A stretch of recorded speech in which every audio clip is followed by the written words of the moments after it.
Nah, sebelum kita masuk ke dalam proses pembuatan dari kertas itu sendiri, di sini kita akan melihat sebentar bagaimana latar belakang dari kertas itu sendiri. Jadi, kertas itu merupakan sebuah bahan lentur yang biasanya digunakan untuk berbagai kegunaan seperti penulisan, pengemasan, dan juga beberapa keperluan khusus lainnya. Kertas ini tersendiri terbuat dari jaringan serat yang biasanya dari kayu atau tumbuhan lainnya dalam bentuk selari. Kemudian dibentuk di atas wire atau screen dan dihubungkan dengan ikatan hidrogen. Terdapat juga beberapa penambahan bahan aditif dan bahan pengisi untuk proses pembuatan kertas ini sendiri.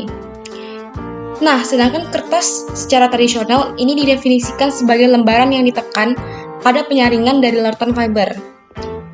Produk kertas saat ini umumnya sama dengan definisi tersebut, tetapi produk kertas kebanyakan juga mengandung bahan aditif non-serat. Kertas yang dalam bahasa Inggris disebut sebagai paper, yang diturunkan dari nama sebuah tanaman, yaitu papyrus. Orang Mesir kuno memproduksi material pertama yang digunakan untuk menulis dengan cara mengepres lapisan batang tersebut itu, lapisan batang dari tumbuhan secara bersamaan. Bahan utama dari pembuat kertas ini, seperti yang kita tahu, adalah pulp. Serat pulp biasanya berasal dari tumbuhan.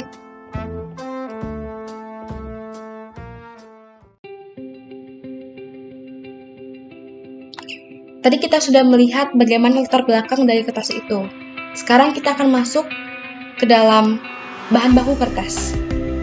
Pada umumnya terdapat dua jenis bahan baku yang digunakan dalam proses pembuatan kertas. Yang pertama ada serat virgin dan yang kedua ada serat sekunder. Serat virgin ini terbagi menjadi ke dalam dua kelompok, yaitu serat dari bahan kayu, bahan wood, dan serat dari bahan baku bukan kayu atau non-wood. Serat dari bahan kayu ini dikelompokkan lagi menjadi dua bagian, yaitu pulp kraft putih daun dan pulp kraft putih kayu jarum. Sedangkan serat sekunder adalah serat yang diperoleh dari tumbuhan pertanian seperti bagas, kenaf, jerami, dan lain sebagainya. Lalu, apa itu pulp kraft putih daun dan pulp kraft putih kayu jarum? Pulp kraft putih daun ini sering disebut sebagai leaf bleach kraft pulp, yang mana kita singkat sebagai LBKP, yang adalah pulp berserat pendek dari kayu daun yang dibuat dengan proses kraft dan diputihkan secara bertahap sampai derajat putihnya tinggi. Ada beberapa efek positif yang diberikan oleh serat pendek yang berasal dari hardwood terhadap properties dari kertas itu sendiri. Yang pertama, bisa meningkatkan kualitas formasi lembaran, meningkatkan smooth kertas, dan meningkatkan opasitas. Ada efek positif, tentunya ada efek negatifnya dong. Nah, adapun kelemahan yang terdapat pada hardwood sebagai bahan baku pembuatan pulp ini, yaitu kandungan vessel yang memungkinkan dapat berakibat kepada pemborosan pemakaian bahan kimia pemasak pada proses yang berlangsung. Setelah itu, ada needle bleach kraft pulp atau kita singkat sebagai NBKP. NBKP ini adalah pulp berserat panjang yang dibuat dengan proses kraft dan diputihkan secara bertahap sampai derajat putihnya tinggi. Serat softwood mempunyai fleksibilitas dan kemampuan berikatan yang tinggi. Hal ini terjadi karena ukuran seratnya yang lebih panjang, yaitu 3-5 mm. Hasilnya adalah ketahanan lipat, ketahanan sobek, dan ketahanan tarik yang tinggi pada lembaran.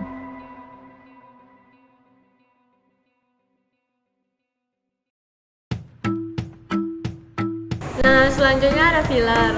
Filler merupakan mineral alam yang ditambahkan ke serat selulosa untuk meningkatkan sifat optik lembaran kertas. Mekanisme filler sendiri adalah mengisi rongga-rongga yang kosong antara serat, sehingga filler dapat memberikan dampak positif ataupun negatif pada lembaran kertas.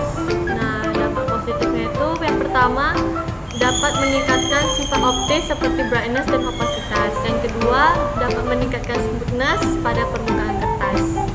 Nah, yang ketiga, dapat meningkatkan formasi lembaran dengan mengisi rongga kosong antar jalinan serat. Nah, yang keempat, dapat dapat melancarkan printability dalam berbagai macam proses percetakan karena permukaan lembaran kertas yang seragam, opasitas lebih tinggi, dan daya serap tinta yang lebih baik. Yang kelima, dapat meningkatkan stabilitas dimensi kertas karena pada umumnya filler berisi inert ketika basah, tidak seperti serat alami yang biasa digunakan. Yang terakhir, dapat meningkatkan permanensi kertas. Nah, sedangkan dampak negatif dari filler itu sendiri, yang pertama tuh kekuatannya lebih rendah karena filler menghalangi ikatan antar serat. Yang kedua, dapat mengakibatkan dusting karena menimbulkan debu. Yang ketiga, dapat meningkatkan abrasi pada mesin kertas. Ada beberapa jenis filler yang digunakan, antara lain kalsium karbonat, CaCO3, ada kaolin, clay, barium sulfat, titan dioksida, dan talc. Selanjutnya, bahan aktif fungsional atau yang disebut performance chemical, yang merupakan bahan kimia yang digunakan untuk memberikan sifat kertas yang spesifik atau yang dapat merubah profil sifat produk. Nah, bahan yang dipakai itu ada pati. Pati banyak digunakan karena harganya murah, namun biasanya dimodifikasi terlebih dahulu untuk meningkatkan kinerjanya sebagai DSA. Yang kedua ada sizing. Sizing ini bertujuan untuk memodifikasi permukaan serat untuk mengatur penetrasi cairan pada kertas. Sizing ada dua, yaitu internal sizing dan surface sizing. Internal sizing ini penambahan pada bahan kimia yang dilakukan pada proses penyiapan stok atau pada proses penyiapan bubur kertas.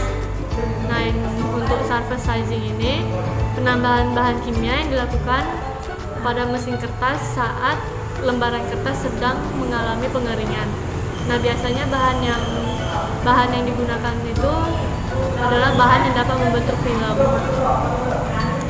Pengaruh surface sizing ini pada kertas yaitu yang pertama ada menaikkan sedikit daya tahan air, yang kedua meningkatkan ketahanan permukaan kertas terhadap minyak, yang ketiga dapat meningkatkan ketahanan daya abrasi kertas, yang keempat dapat memperbaiki kekuatan kertas. Nah, yang ketiga itu ada dies agent. Nah, dies ini ditambahkan untuk mendapatkan penampakan yang lebih diinginkan atau penampakan yang sesuai dengan permintaan pelanggan. Beberapa contohnya,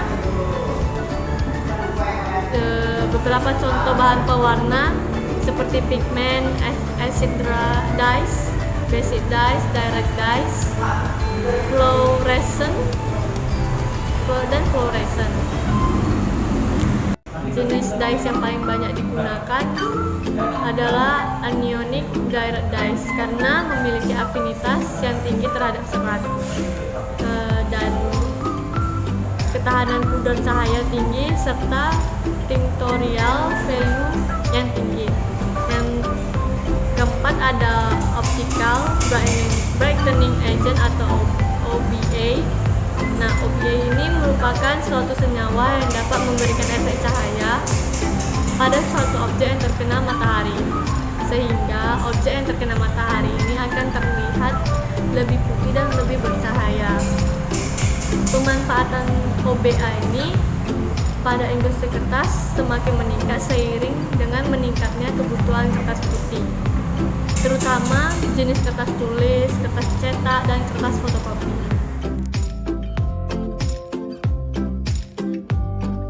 Selanjutnya saya akan menjelaskan bagian tentang stock preparation. Nah, stock preparation ini bertujuan untuk memodifikasi berbagai macam bahan baku yang masuk agar stok yang masuk ke dalam mesin kertas sesuai dengan permintaan mesin dan permintaan kualitas kertas yang diproduksi. Proses penyiapan stok pada industri pulp dan kertas dimulai dari pengenceran thick stock pada high density tower yang diakhiri dengan pencampuran stok pada mesin chest. Stock preparation terdiri dari 4 tahapan utama. Yang pertama ada proses pembuburan atau pulping. Proses pembuburan merupakan proses penghancuran lembaran pulp menjadi buburan pulp. Proses pembuburan ini berlangsung di dalam mesin pulper dengan menggunakan campuran air proses. Lembaran-lembaran pulp dimasukkan secara manual oleh operator ke dalam mesin pulper. Di dalam mesin pulper terdapat agitator yang berguna untuk mengaduk buburan pulp agar tercampur dengan rata. Selain itu juga terdapat baffle di dinding pulper yang berguna untuk memecah aliran agar turbulen sehingga buburan pulp dapat tercampur secara merata. Yang kedua ada pembersihan atau cleaning. Setelah pulp dibuburkan, buburan pulp tersebut ditampung di dalam pulper chest untuk kemudian dialirkan ke High Consistency Cleaner atau HCC untuk dibersihkan. Prinsip kerja dari HCC ini dengan menggunakan prinsip kerja sentrifugasi. Di dalam HCC, buburan pulp dibersihkan dari bahan-bahan pengotor yang terbawa bersama pulp seperti pasir, kawat, dan kotoran lainnya yang memiliki berat jenis lebih besar daripada pulp. Fase berat akan turun ke bawah sehingga fase ringan atau buburan pulp akan terangkat ke atas, memasuki Double Rix Refiner atau DDR. Proses ketiga yaitu proses penggilingan atau refining. Pada tahap penyiapan stok, proses penggilingan serat merupakan hal yang sangat penting untuk mencapai kondisi dan kualitas stok yang diinginkan. Proses penggilingan yaitu proses penghancuran serat dengan cara menggiling agar mendapatkan karakteristik serat seperti yang diinginkan. Tujuan dari proses ini adalah memperluas permukaan serat sehingga ikatan antara serat menjadi lebih kuat. Serat yang telah mengalami proses pulping dan cleaning selanjutnya digiling di Double Rix Refiner atau DDR. Perubahan fisik dalam serat akibat proses penggilingan adalah pemotongan fiber, berkurangnya tebal dinding serat selulosa, perubahan daya ikat terhadap air, dan bentuk serat lebih seragam. Biasanya penggilingan ini dilakukan sampai mendapat derajat giling atau freeness yang diinginkan. Nilai freeness ditentukan bukan dari lamanya waktu penggilingan, tapi dari besarnya daya atau power yang dipakai dalam kilowatt per hour. Selanjutnya ada beberapa variabel yang mempengaruhi dalam proses penggilingan serat. Yang pertama, variabel bahan baku. Faktor-faktor yang mempengaruhinya antara lain yaitu morfologi serat, metode pemasakan, derajat keputihan, perlakuan pemutihan, dan komponen kimia. Untuk variabel peralatan biasanya mempengaruhi adalah kedalaman grooves, beban atau energi penggilingan, jenis dan ukuran penggiling, bahan penggiling, kecepatan putaran. Lalu untuk variabel proses dipengaruhi oleh temperatur, pH, konsistensi, waktu tinggal, dan aditif. Lalu ada beberapa jenis alat yang digunakan untuk penggilingan serat, yaitu untuk proses batch digunakan Hollander bitter, sedangkan untuk proses continuous digunakan conical refiner dan double Rix refiner. Nah, tahapan selanjutnya yaitu proses pencampuran atau mixing.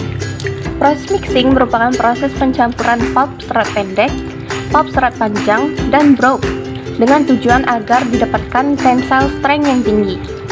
Setelah dicampur dalam pipa mixing, selanjutnya buburan kertas dialirkan di medium chest dan mesin chest untuk ditampung sementara.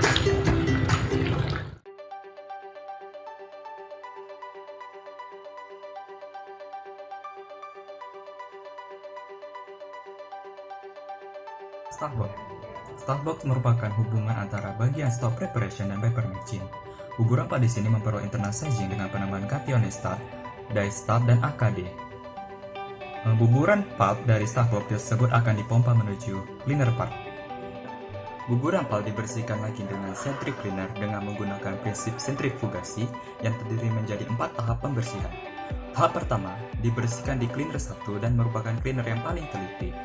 Bubur pulp yang bersih akan keluar dari bagian atas menuju horizontal screen, sedangkan yang kotor akan keluar melalui bagian bawah cleaner 1 menuju ke cleaner 2, begitu seterusnya hingga cleaner 4. Campuran yang bersih akan dimasukkan kembali ke cleaner 3 dan campuran yang kotor akan dibuang ke waste water pit.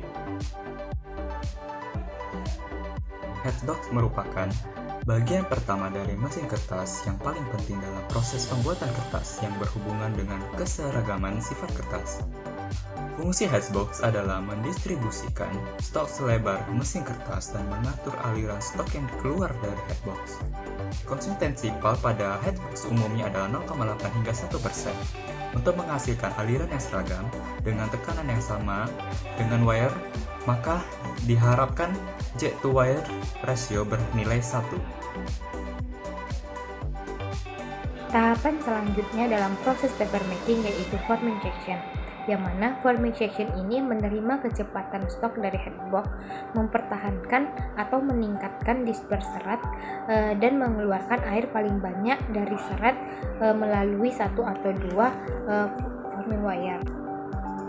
Fungsi utama dari forming ini yaitu agar serat terdistribusi sempurna sehingga terbentuk lembaran dengan formasi dan sifat serat yang seragam. Dan untuk mendapatkan keseragaman tersebut, maka diatur dengan konsistensi yang rendah dan dihindari terjadinya flokasi pada serat. Pada bagian ini juga dilakukan proses penghilangan air dari stok. Adapun beberapa jenis mesin dalam forming section. Yang pertama itu ada Ford Linear. Mesin ini dikenalkan pada sekitar tahun 1820-an dengan menggunakan wire secara horizontal dan dewatering terdiri pada satu sisi. Mesin ini biasa digunakan untuk mesin berkecepatan rendah. Yang kedua itu ada thin wire. Mesin ini dikenalkan sekitar pada tahun 1950-an dan terus berkembang hingga dikenal sebagai gap former, hybrid former, dan sebagainya. Mesin ini digunakan untuk mesin berkecepatan tinggi. Tahapan selanjutnya itu ada press section, yang mana proses pressing pada press section ini berfungsi untuk menghilangkan atau mengurangi kadar air dan memadatkan lembaran kertas dengan cara penekanan di antara dua roll. Pressing ini juga dapat meningkatkan kelicinan atau smoothness pada permukaan kertas, mengurangi bulk, dan meningkatkan kekuatan lembaran basah untuk proses kelancaran atau renewability pada mesin dryer. Lembaran basah masuk ke dry press sekitar 20% dan keluar dari press dengan dryness-nya 50-55%. Adapun jenis roll yang digunakan dalam press ini, yang umum digunakan itu ada plain press, grooved press roll, blind drill press roll, dan section press, dan sebagainya lainnya. Tahapan selanjutnya itu ada drying section. Proses drying ini dilakukan dengan cara penguapan pada lembaran kertas.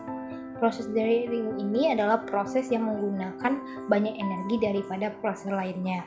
Energi yang digunakan dalam proses drying ini digunakan untuk menguapkan air yang diperoleh dari pemakaian steam. Steam tadi akan mentransfer panas dari dryer cell yang nantinya diteruskan pada lembaran. Setelah panasnya dipindahkan, steam akan terkondensasi di dalam silinder dryer. Adapun beberapa faktor yang harus diperhatikan dalam dryer ini seperti kapasitas drying, profil evaporasi, runnability pada dryer section, dan efisiensi energi. Tahapan selanjutnya itu ada calendering, yang mana setelah dikeringkan tadi, lembaran menuju ke kalender yang berupa susunan antara hard roll atau kombinasi dengan soft roll yang berfungsi untuk memperbaiki sifat permukaan yaitu smoothness serta meningkatkan kekompakan dan kepadatan dari lembaran. Beberapa hal yang mempengaruhi proses calendering ini itu adalah jumlah nib, kekasaran permukaan roll, suhu roll, dan sebagainya lainnya. Setelah melewati proses calendering, maka lembaran kertas akan masuk ke tahap reeling, yaitu proses penggulungan kertas pada spool sehingga terbentuk jumbo roll. Setelah itu jumbo roll tadi akan digulung kembali atau rewinder menjadi ukuran yang lebih kecil. Tahapan yang terakhir itu ada finishing. Finishing ini adalah proses terakhir dari proses pembuatan kertas. Proses ini dilakukan setelah lembaran kertas keluar dari mesin dalam bentuk gulungan dan akan dilakukan packaging sesuai keinginan konsumen.